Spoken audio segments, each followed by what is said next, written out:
ठीक है, अब नेक्स्ट हम करेंगे, क्या करेंगे, क्रेनियोफेरिंजियोमा। ठीक है ना, क्रेनियोफेरिंजियोमा देखें, ये एक सिस्टिक लेयन है, ठीक है ना, और ये सुप्रासेलर कैल्सिफिकेशंस बनाता है। हमने कहा था ना निमोनिक जो था, मैं आपको दिखाता हूँ निमोनिक। ठीक है, ये देखें कैल्सिफिकेशंस जो ट्यूमर्स करते हैं वो निमोनिक हमने बनाया था कि craniopharyngioma, almost all of the craniopharyngiomas calcifications cause करते हैं। नेक्स्ट है oligodendroglioma, 90% of the oligodendrogliomas calcification cause करते हैं। नेक्स्ट है मेनिंजियोमा, 20 to 25% ऑफ द जो मेनिंजियोमास है वो कैल्सिफिकेशंस कॉज करते हैं। और नेक्स्ट है एपिंडिमोमा, एपिंडिमोमा फिर 20% से भी कम कैल्सिफिकेशंस कॉज करते हैं। ठीक है, तो ये निमोनिक है COME। ठीक है ना, इसमें पहला है टॉप पे क्रेनियोफेरिंजियोमा, यही हमारा टॉपिक ऑफ डिस्कशन है। ठीक है ना, तो क्रेनियोफेरिंजियोमा एक सिस्टिक लेयन बनाता है, सुप्रासेलर कैल्सिफिकेशंस ये बनाता है, बच्चों में ये होता है, किड्स में, और ये बाय नेचर ये बिनाइन होता है और लार्ज होता है और सिस्टिक होता है। और याद रखें ये लोकली इन्वेसिव ट्यूमर होता है क्रेनियोफेरिंजियोमा। ठीक है ना, देखें ये एक इमेज है, सजिटल सेक्शन है MRI में। यहाँ पे देखें कि जो ये जो है ये ब्लैक में ये पिट्यूटरी ग्लैंड है। ठीक है, ये जो सारा है पिट्यूटरी ग्लैंड है। ठीक है, अब इसके ऊपर in relation to the pituitary gland देखें तो ये एक मास है। ठीक है, मास में जो है मास किस तरह का है, ये सिस्टिक है और कैल्सिफिकेशंस भी हैं इसमें। ठीक है ना, तो इसको जो है हम कि क्रेनियोफेरिंजियोमा कहेंगे। मैंने कहा कि क्रेनियोफेरिंजियोमा एक सिस्टिक लेयन है, सुप्रासेलर कैल्सिफिकेशन, सुप्रासेलर ये सेलेटर सी का में पिट्यूटरी ग्लैंड है, ऊपर सुप्रासेलर कैल्सिफिकेशंस ये बनाता है और लोकली इन्वेसिव होता है, प्रेशर इफेक्ट से ये अपना सिम्टम्स अपने शो करता है। ठीक है ना, देखें ये एक और MRI है, सजिटल सेक्शन है, और इसमें आपको देखें ये पिट्यूटरी ग्लैंड है। ठीक है, पिट्यूटरी ग्लैंड के ऊपर in relation to the pituitary gland आपको हाइपर डेंस एरिया नज़र आ रहा है, इन्हांस्ड लेयर नज़र आ रहा है जो कि in relation to the pituitary gland है, और ये जो है ये क्रेनियोफेरिंजियोमा है। ठीक है ना, क्रेनियोफेरिंजियोमा है।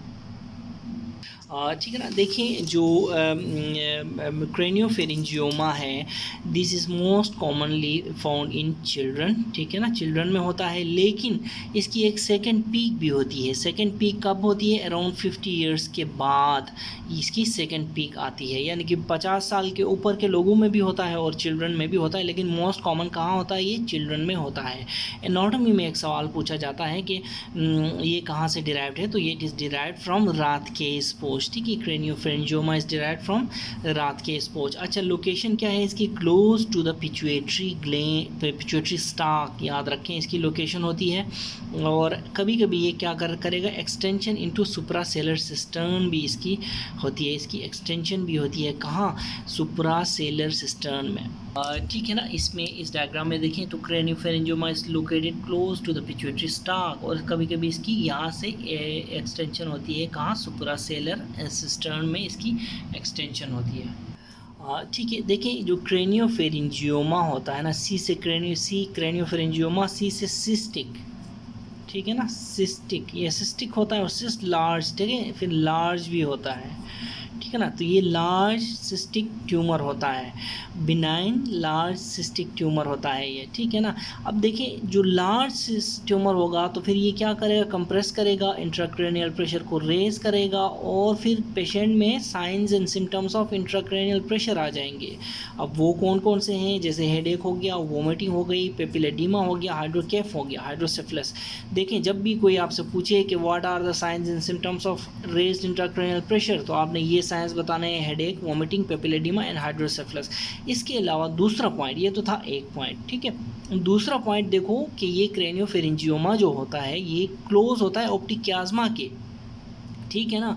तो ये फिर क्या कॉज कर सकता है, विजुअल फील्ड डिफेक्ट्स, VFDs करा सकता है।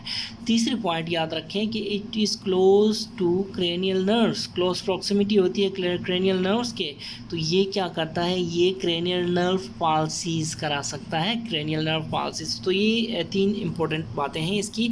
इसके अलावा याद रखें कि क्रेनियोफेरेंजियोमा के जो पेशेंट्स हैं उनमें स्लीप डिस्टर्बेंसेस मिल सकती हैं आपको, उनमें वेट गेन मिल सकता है और उनमें पर्सनैलिटी चेंजेस भी आ सकती हैं। ठीक है ना। अब ये क्वेश्चन अक्सर पूछा जाता है कि what are characteristic features of craniopharyngioma. Craniopharyngioma के को मैं इस तरह लिखता हूँ CP। देखें 90% of the patients with craniopharyngioma को हाइपोपिट्यूटरिज्म होता है। क्यों? क्योंकि ये जो क्रेनियोफेरेंजियोमा होता है ये पिट्यूटरी को कंप्रेस करता है, ठीक है, और फिर पिट्यूटरी लॉस करता है फंक्शन को। इसकी वजह से क्या होता है, hypopituitarism. Almost 90% of the patients में देखेंगे, नॉट ऑल ऑफ देम, ठीक है। इसी तरह 50% पेशेंट्स में आप ग्रोथ रिटार्डेशन देखें, ग्रोथ हार्मोन भी तो वहाँ से रिलीज होगा, ठीक है। इसी तरह 10% ऑफ द पेशेंट्स जो है उनको डायबिटीज़ इंसिपिडस होता है। याद रखें, this is not in all patients, इसीलिए तो मैंने आपको परसेंटेजेस बताई हैं, ठीक है ना। तो हर क्रेनियोफेरेंजियोमा का पेशेंट लाजमी नहीं है कि हाइपोपिट्यूटरिज्म हो, हर क्रेनियोफेरेंजियोमा का पेशेंट को लाजमी नहीं है कि ग्रोथ रिटार्डेशन हो, हर पिट्यूटरी पेशेंट क्रेनियोफेरेंजियोमा के पेशेंट को लाजमी नहीं है कि डायबिटीज़ इंसिपिडस हो, ठीक है। लेकिन ये कैरेक्टरिस्टिक फीचर्स हैं, ठीक है ना। देखें ये ट्यूमर जो होता है it is in close relation to pituitary, ठीक है, इन्वेड्स पिट्यूटरी, ठीक है, और जिसकी वजह से हाइपोपिट्यूटरिज्म होती है, ग्रोथ हार्मोन भी कम होता है और ADH भी कम होता है। 3 हार्मोन्स ADH, ग्रोथ हार्मोन और पिट्यूटरी, तीनों के तीनों कम होते हैं। जब पिट्यूटरी के हार्मोन्स कम होते हैं तो हाइपोपिट्यूटरिज्म, ग्रोथ हार्मोन कम होता है तो ग्रोथ रिटार्डेशन, ADH कम होता है तो डायबिटीज़ इंसिपिडस, ठीक है ना। डायबिटीज़ इंसिपिडस, डायबिटीज़ इंसिपिडस जो है इसके बारे में देखें, ADH के बारे में हमारी पूरी की पूरी डिटेल्ड वीडियो मौजूद है। इसके V1 रिसेप्टर्स क्या होते हैं, V2 रिसेप्टर्स क्या होते हैं और इनके रिसेप्टर्स का मैकेनिज्म ऑफ एक्शन कैसे होता है, ठीक है, और ये रीनल ट्यूब्यूल्स में एक्ट कैसे करते हैं। डायबिटीज़ इंसिपिडस के बारे में भी हमारी पूरी एक डिटेल्ड वीडियो मौजूद है चैनल पे, ठीक है। अब देखें इन्वेस्टिगेशन ऑफ चॉइस क्या है, MRI। अगेन याद रखें MRI is better than CT for किन किन चीज़ों के लिए बेटर है MRI, सॉफ्ट टिश्यू इवेल्युएशन के लिए, सिस्टिक कंपोनेंट की इवेल्युएशन के लिए। देखें कोई भी ट्यूमर सिस्टिक हो, जैसा कि यही क्रेनियोफेरेंजियोमा, तो उसकी सिस्टिक कंपोनेंट के लिए की इवेल्युएशन के लिए MRI बेस्ट है, ठीक है ना, और सॉफ्ट टिश्यू इवेल्युएशन के लिए भी MRI बेस्ट है। बट ऑल क्रेनियोफेरेंजियोमास हैव कैल्सिफिकेशंस, ठीक है ना। अब ऑल क्रेनियोफेरेंजियोमास हैव कैल्सिफिकेशंस, तो फॉर कैल्सिफिकेशंस हम क्या कराते हैं, हम फॉर कैल्सिफिकेशंस हम CT कराते हैं, हम MRI नहीं कराते। ये MCQ है कि to check the calcifications what do we do, ठीक है ना, तो हम CT कराते हैं, ठीक है ना। अच्छा, इसके अलावा यहाँ पे देखें CT better for checking calcifications and check extension of invasion, CT better है। अब देखें यहाँ पे मैंने MRI किन चीज़ों में बेटर है ये बताया, CT किन चीज़ों में बेटर है ये बताया, ठीक है, ठीक है ना। तो कैल्सिफिकेशंस के लिए फॉर कैल्सिफिकेशन CT, और इसके अलावा to if invasion of bony structures और साइनसिस को चेक करना हो, बोनी स्ट्रक्चर्स की इन्वेजन और साइनसिस को चेक करना हो तो भी CT हमारे लिए बेस्ट रहता है। याद रखें, बोनी स्ट्रक्चर की इन्वेजन और साइनसिस की इन्वेजन चेक करनी हो या कैल्सिफिकेशंस चेक करनी हो, इनमें CT बेस्ट रहता है।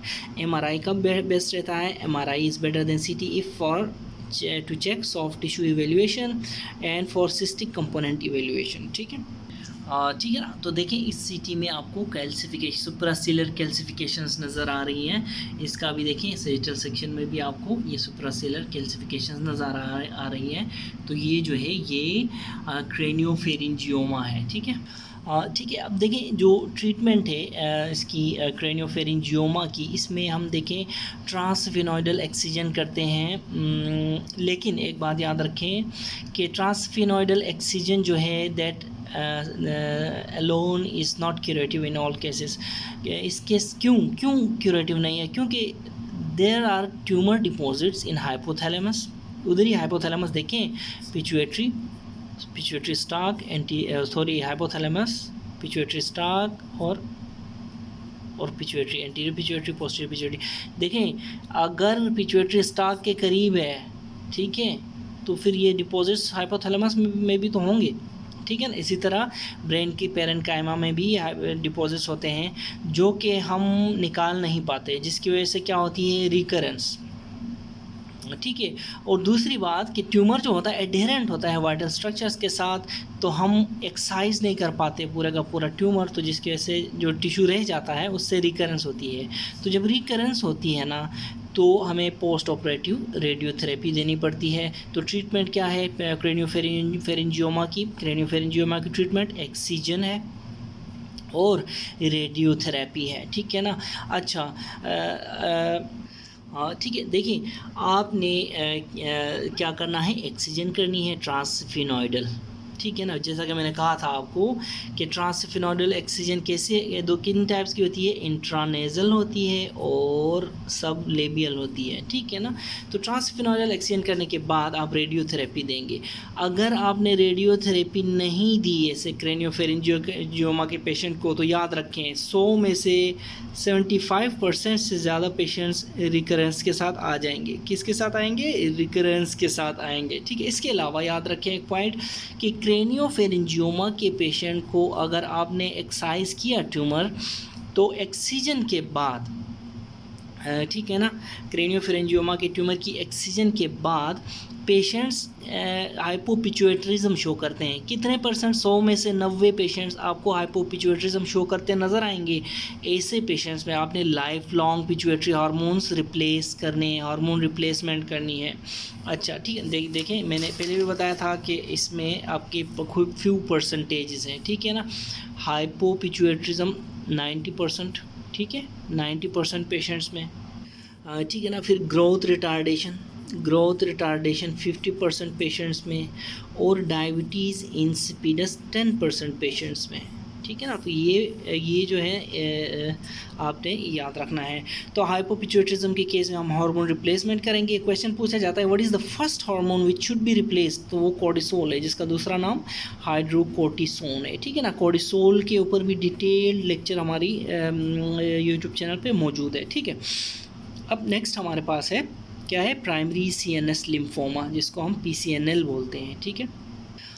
ठीक है ना। तो प्राइमरी CNS लिम्फोमा एक EN लिम्फोमा है। लिम्फोमा को मैं यूँ लिखता हूँ, ठीक है, यूँ शॉर्ट फॉर्म में। अच्छा ठीक है, तो ये एक्स्ट्रा नोडल लिम्फोमा है, और इसकी मोस्ट कॉमन टाइप कौन सी है, नॉन हॉजकिन लिम्फोमा। नाउअडेज क्या होता है, there is increase incidence of primary CNS lymphoma. याद रखें CNS lymphoma is an AIDS defining lymphoma, AIDS defining lymphoma होता है ये।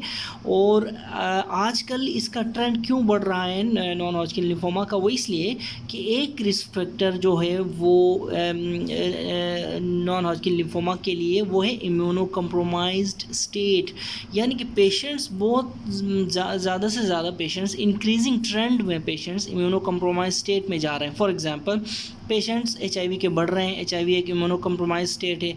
पेशेंट ट्रांसप्लांट रिसिपिएंट्स को हम इम्यूनो कम्प्रोमाइज रखते हैं, ठीक है, ठीक है ना, इम्यूनोसप्रेस रखते हैं, इनको इम्यूनोसप्रेसर ड्रग्स देते हैं। तो ट्रांसप्लांट रेसिपिएंट्स भी बढ़ रहे हैं, HIV के पेशेंट्स भी बढ़ रहे हैं, तो इम्यूनो कम्प्रोमाइज स्टेट के पेशेंट्स बढ़ रहे हैं, तो जिसकी वजह से फिर साथ में जो है प्राइमरी CNS लिम्फोमा भी बढ़ रहा है। ये पॉइंट आपने जहन में रखना है, ठीक है। अब देखिए most common type of primary CNS lymphoma कौन सी है। देखें अगर तो पेशेंट्स इम्यूनो कम्प्रोमाइज नहीं हैं तो अलग उसमें जो है CNS लिम्फोमा मिलेगा। अगर पेशेंट्स इम्यूनो कम्प्रोमाइज, मतलब IC को मैं इम्यूनो कम्प्रोमाइज लिखता हूँ, ठीक है। अगर पेशेंट्स इम्यूनो कम्प्रोमाइज्ड हैं तो उसमें डिफरेंट टाइप ऑफ लिम्फोमा मिलेगा, ठीक है, ठीक है ना। अब देखें कि अगर पेशेंट इम्यूनो कम्प्रोमाइज्ड नहीं है, ठीक है ना, यानी अगर पेशेंट ओके है, ठीक है, तो इसमें DLBL होगा, diffuse large B cell lymphoma हो सकता है मोस्ट कॉमनली, ठीक है। अगर पेशेंट इम्यूनो कम्प्रोमाइज्ड है तो large cell with immunoblastic and aggressive features, ठीक है ना, ये लिम्फोमा होगा। Large cell lymphoma with immunoblastic and aggressive features, ठीक है, तो ये मोस्ट कॉमन की सूरत हाल, ठीक है। अदर नेम्स ऑफ जो PCNL है उसको गोस्ट सेल ट्यूमर भी बोलते हैं, गोस्ट सेल ट्यूमर, ठीक है ना। क्यों इसको गोस्ट सेल ट्यूमर बोलते हैं? बिकॉज तो जब भी आप ऐसे पेशेंट को असेस करना चाहते हैं CNS लिम्फोमा को, तो अगर आप CT के लिए लेके जाएं पेशेंट को, अगर आपने गलती से CT से पहले स्टीरॉइड्स दिए हैं ऐसे पेशेंट को, तो स्टीरॉइड्स जो है ना वो साइटोलिटिक इफेक्ट डालते हैं इस ट्यूमर पे, जिसकी वजह से ट्यूमर डिसअपीयर हो जाता है, रिजॉल्व हो जाता है, ठीक है ना। तो या तो इसकी डिसअपीयरेंस कंप्लीट डिसअपीयरेंस होती है या फिर इसकी डिसअपीयरेंस पार्शियल डिसअपीयरेंस होती है, जो भी हो CT में वो फाइंडिंग नहीं आती, ठीक है। इसीलिए इसको गोस्ट सेल ट्यूमर बोलते हैं, ठीक है। इसीलिए कभी भी ऐसे पेशेंट को CT से पहले स्टीरॉइड्स नहीं देने चाहिए, ठीक है ना। ठीक है, अब क्लिनिकल फीचर्स की बात करें प्राइमरी CNS लिम्फोमा की, तो क्या होता है, पहले ये मास इफेक्ट डालता है, ठीक है ना। जब भी देखें ब्रेन में मास इफेक्ट होगा तो इंट्राक्रेनियल प्रेशर रेज्ड होगा।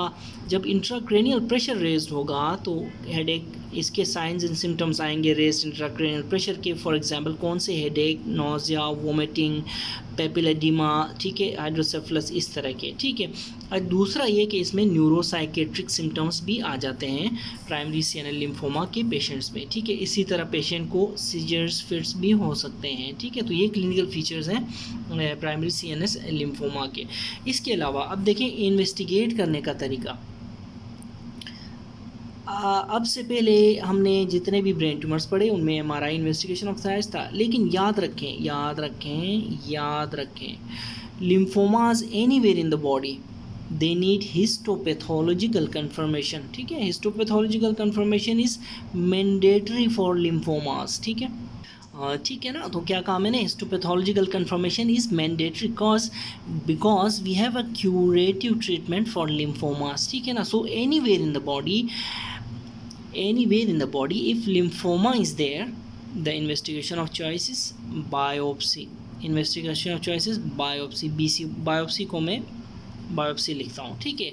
हम MRI कराते हैं इसमें, वी गो फॉर MRI, लेकिन इन्वेस्टिगेशन ऑफ चॉइस अगर पूछेंगे तो हम बायोप्सी कह देंगे। अब बायोप्सी हम कैसे करते हैं? बायोप्सी हम लेते हैं स्टीरियोटैक्टिक बायोप्सी, ठीक है ना, स्टीरियोटैक्टिक बायोप्सी लेते हैं, ठीक है ना। इसको हम क्या कहते हैं? स्टीरियोटैक्टिक गाइडेड बायोप्सी है। लेकिन याद रखें, never give steroids before biopsy, as steroids have cytolytic effects on primary CNS lymphoma, ठीक है। अच्छा, MRI में आपको क्या नज़र आएगा प्राइमरी CNS लिम्फोमा का?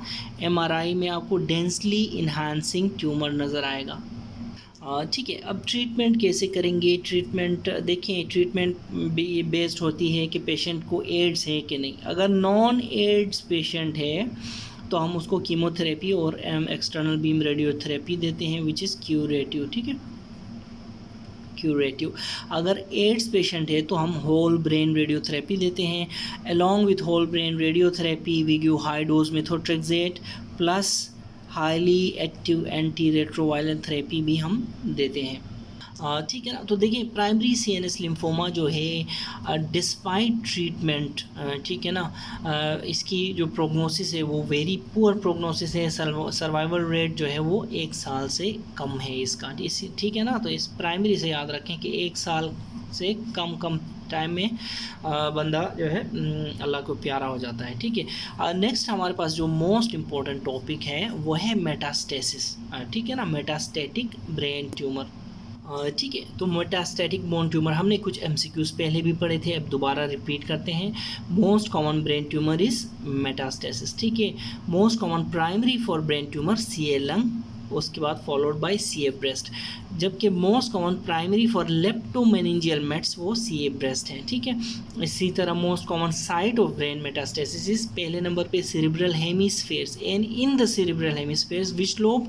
Frontal lobe is the most common site for brain metastasis. Second number पे सेरिबेलम आता है, थर्ड नंबर पे ब्रेन स्टेम आता है, ठीक है ना। देखें जो ब्रेन मेटास्टेसिस है वो 70% greater than 70% of the patients में ये मल्टीपल मेटास्टेसिस होते हैं, दे आर नॉट सिंगल। ठीक है, एक बात याद रखें।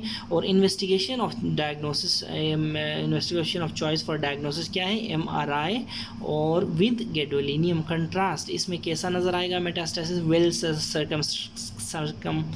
सर्कमस्क्राइब नज़र आएगा with oedema around the metastasis. ठीक है, और याद रखें लोकेशन कौन सी होती है जहाँ पे ब्रेन के पेरेन्काइमा के अंदर जहाँ पे ये मेटास्टेसिस करता है, तो it is at the junction of JN, junction of grey and white matter पे ये जाके बैठ जाता है मेटास्टेसिस। ठीक है ना। अच्छा, अब इसकी जो है ट्रीटमेंट कैसे करेंगे मेटास्टेसिस को, देखें 3 ऑर्गन्स ऐसे हैं जिनमें अगर 3 मेटास्टेसिस हों, ठीक है ना, तो हम रिजेक्ट करते हैं। फॉर एग्जांपल ब्रेन हो गया और लंग हो गया और लीवर हो गया, इन तीनों ऑर्गन्स में अगर तो मेटास्टेसिस का नंबर 3 है तो हम उनको रिजेक्ट करते हैं।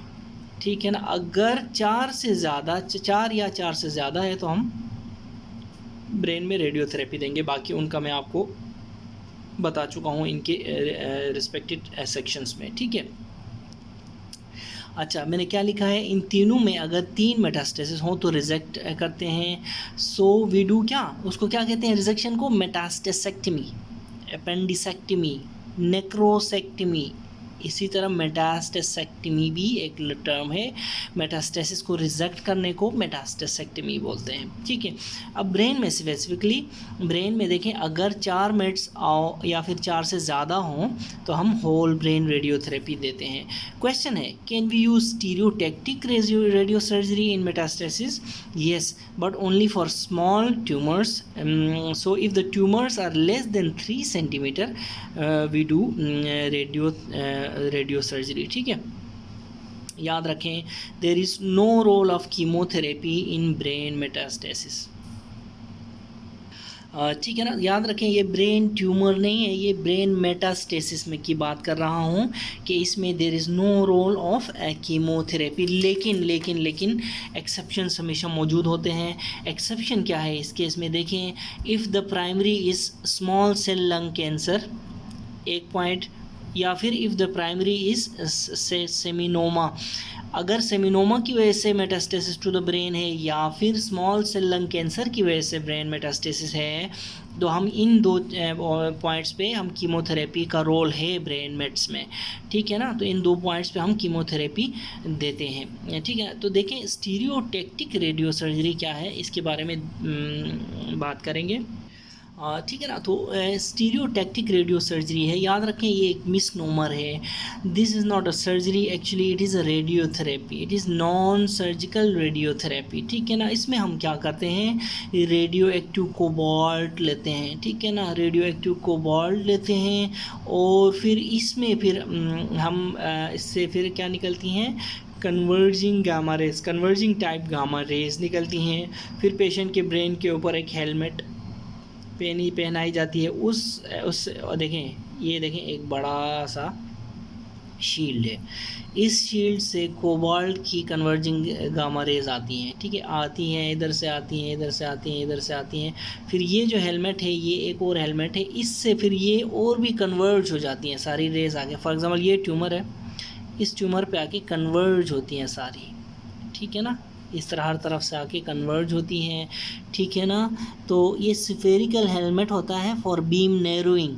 अब ये हेलमेट है, ये जो बीम आ रही है ना कोबाल्ट की, उसको और नैरो करता है। जैसा कि आप वो अदसा यूज़ नहीं करते लेंस, जो सनलाइट से आप ऐसे करके फोकस करके पेपर जलाते होते थे बचपन में, ये वही है। इसमें से ना कोबाल्ट आके कन्वर्ज होते इतना कन्वर्ज होता है कि जहाँ हम ट्यूमर होता है ना उस जगह पे इसको फोकस कर सकते हैं, टारगेट ट्यूमर पे। ठीक है, सही है ना। तो क्या होता है, रेडियो एक्टिव कोबाल्ट सोर्स से कन्वर्जिंग गामा रेज निकलती हैं, वो आके हेलमेट के थ्रू होके और भी फर्दर कन्वर्ज होके ट्यूमर पे, टारगेट पे, लेगन पे लग जाती हैं और इसको डिस्ट्रॉय करती हैं। ठीक है ना। एक स्टूडेंट ने क्वेश्चन किया था कि जब ये यहाँ से आके इसको डिस्ट्रॉय करती हैं तो रिमेनिंग इसका जो कचरा बच जाता है अंदर, वो कहाँ जाता है। ठीक है ना। तो वो क्या होता है, वो हमारे मैक्रोफेजेस जो है CNS में जो मैक्रोफेजेस हैं हमारे, कौन से मैक्रोफेजेस, फॉर एग्जांपल माइक्रोग्लाया बोल दो, ये खा लेते हैं इसको, ठीक है। ठीक है ना। अब देखिए what are the methods of frame based stereotactic radio surgery, ठीक है। एक तो गामा नाइफ है, ठीक है, दूसरी है हमारे पास MLA। गामा नाइफ देखें ये अगेन मिसनोमर है, it is not a knife although these are rays. इसमें हम क्या यूज़ करते हैं, कोबाल्ट 201 आइसोटोप, ठीक है। इसी तरह दूसरा है MLA मॉडिफाइड लीनियर एक्सेलरेटर, इसमें हाई एनर्जी एक्सरेज डिलीवर करते हैं ट्यूमर को किल करने के लिए, ठीक है ना। अच्छा याद रखें जब भी हम ये दो चीज़ें यूज़ करते हैं गामा नाइफ MLA, तो क्या होता है, ड्रॉबैक्स क्या हैं इसके, दीज आर यानी कि रिस्क्स क्या हैं associated with stereotactic radio surgery. एक तो पॉइंट हो है इसका कि ये रेडिएशन नेक्रोसिस करा देती है, दूसरी ये कि radiation induce damage to surrounding brain या सराउंडिंग स्ट्रक्चर्स करा देती है। अब इसके यूजेस क्या हैं स्टीरियोटैक्टिक रेडियो सर्जरी के, देखें इसके uses, brain metastasis, brain tumour में हम यूज़ करते हैं, और स्पेशली हमने क्या कहा था कि लेस देन 3 सेंटीमीटर का ट्यूमर हो, ठीक है। दूसरा benign cystic layers of the cranial nerves, इसे तीसरा एवी मैलफॉर्मेशन और ट्राइजेमिनल न्यूरोलजिया में देखें नॉर्मली हम प्रोसीड ऑपरेशन करते हैं माइक्रोवेस्कुलर डीकम्प्रेशन, ट्राइजेमिनल न्यूरोलजिया में ओपन सर्जरी करते होते हैं, जैसा कि 2 बार हमने पिछले 2 ऑपरेशन थिएटर्स में किए हैं, तो वो माइक्रोवेस्कुलर डीकम्प्रेशन कहते हैं, ठीक है ना। तो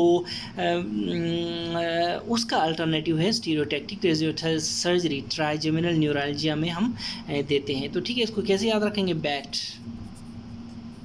ब्रेन ट्यूमर यानी metastasis less than 3, benign cystic layer of the cranial nerves, AV malformation और ट्राइजेमिनल न्यूरोलजिया। अब एक और दूसरी टर्म होती है जिसको हम क्या कहते हैं, जिसको हम कहते हैं SBRT, स्टीरियोटैक्टिक बॉडी रेडियोथेरेपी, ठीक है। क्या कहते हैं उसको हम, स्टीरियोटैक्टिक बॉडी रेडियोथेरेपी, ठीक है ना। तो स्टीरियोटैक्टिक बॉडी रेडियोथेरेपी में हम क्या करते हैं, हम वो जो बीम होती है रेडिएशन की वो बॉडी ऑर्गन में देते हैं, नॉट इन द ब्रेन, ठीक है ना। तो ये जो ट्रीटमेंट मोडेलिटी है दिस इज़ यूज्ड नाउअडेज और this is investigated, it is being investigated nowadays for use for benign tumours in malignant tumours.